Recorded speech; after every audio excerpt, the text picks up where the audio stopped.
Have you ever found yourself in that incredibly difficult position of having to challenge someone you love and respect over a belief they hold dear? Well, there's a powerful story in the Qur'an that deals with exactly this. Today, we're doing a deep dive into the masterclass in dialogue and persuasion used by Prophet Ibrahim when he confronted his own father's idolatry, all based on a really detailed and fascinating exegesis by Ayatollah Javadi Amoli. So how exactly did he do it? We're going to follow his argument step by step.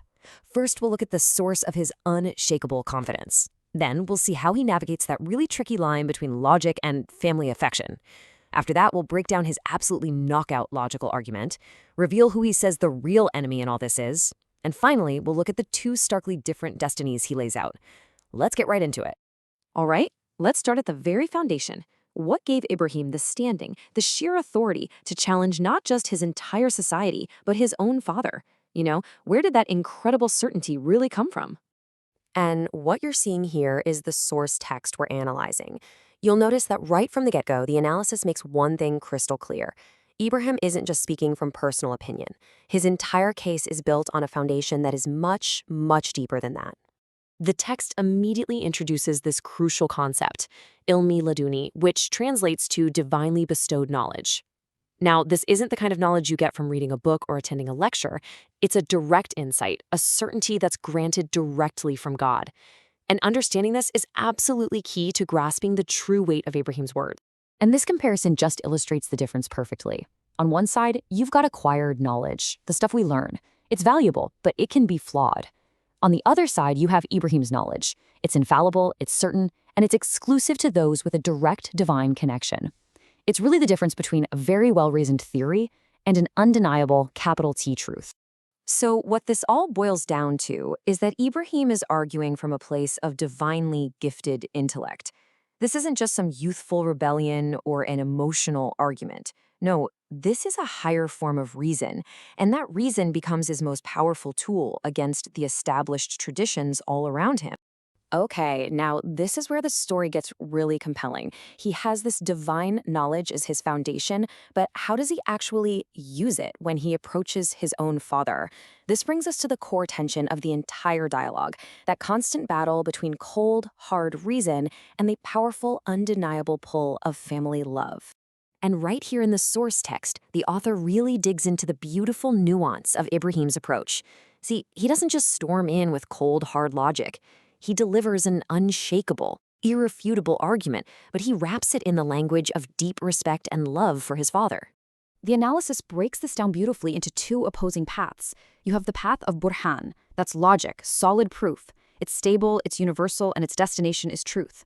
Then you have atifa, the path of emotion, affection, and tradition. It's incredibly powerful, for sure, but if it isn't guided by reason, it can so easily lead you astray. Ibrahim is standing firmly on the path of burhan, while his father is deeply rooted in ratifa. This really just captures Ibrahim's masterful strategy. He uses affection as the vehicle for his reason, but never, ever as a substitute for it. He's respectful, his focus is entirely on his father's salvation, and he makes it clear that his ultimate loyalty has to be to the truth itself, even above his profound love for his father. And now we arrive at the very heart of Ibrahim's argument. His clean, systematic, and just devastatingly logical takedown of the entire practice of idol worship. This verse right here is the absolute linchpin of the entire exegesis, and it's so much more than a question. It's a three-part rational proof. It's a logical challenge that simply demands an answer. The text breaks this argument down into three simple, undeniable steps.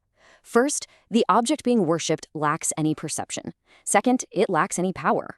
The logical conclusion, therefore, is that worshiping it is fundamentally irrational. It shows that polytheism isn't just being presented as a spiritual mistake, it's being presented as a profound error in basic logic. And this deep logical failure, that is the very essence of shirk, the act of associating partners with the one true God. The text identifies this as the absolute root of the problem that Ibrahim is trying to correct. But the analysis doesn't just stop with the physical idols. It actually goes a layer deeper, revealing that the worship of stone and wood is really just a facade for a much more insidious form of devotion. And this slide shows us where the author makes that crucial pivot. The text moves from the physical idol, the thing you can see and touch, to the unseen metaphysical force that is actually driving the entire act of worship. And here is the stunning twist in his argument. Ibrahim completely reframes the whole discussion. He essentially says, Father, you think you're worshiping these statues, but the reality is you are actually worshiping Satan. He completely re-identifies the true object of their devotion. It's a shocking moment. The text then lays out Satan's role with perfect clarity. He isn't just some tempter on the sidelines. He is the hidden deity being served through the act of shirk. And to follow him means to accept the guardianship of a declared enemy, and to actively rebel against God, who is specifically named here as the Most Merciful, to create this incredibly stark contrast. Okay, let's move to the conclusion of the argument, where Ibrahim lays out the ultimate stakes. Because this isn't some academic debate. It's a choice between two diametrically opposed paths that have eternal consequences. And right here, the source text brings it all home with a final, stark warning. The choice that Ibrahim is presented, that choice between divinely guided reason and deceptive tradition, is shown to lead to two very different and very final destinations. This slide just lays the two destinies bare. One path, the straight path, is founded on divine knowledge, ilm. It leads to nearness to God, to salvation. The other path is founded on ignorance, jahl. It leads to nearness to Satan and to utter ruin. The choice, when you see it like this, couldn't be clearer. So in the end, the exegesis drives home this incredibly powerful conclusion. The choice that Ibrahim presents is absolute. It isn't a matter of just preferring one deity over another. It's a fundamental choice between servitude to the most merciful God and servitude to his accursed and declared enemy. And so, we'll leave you with this final thought to reflect on. By framing idolatry not as just a simple mistake, but as an active allegiance with a malevolent entity, how does this analysis completely change our understanding of the very nature of disbelief itself?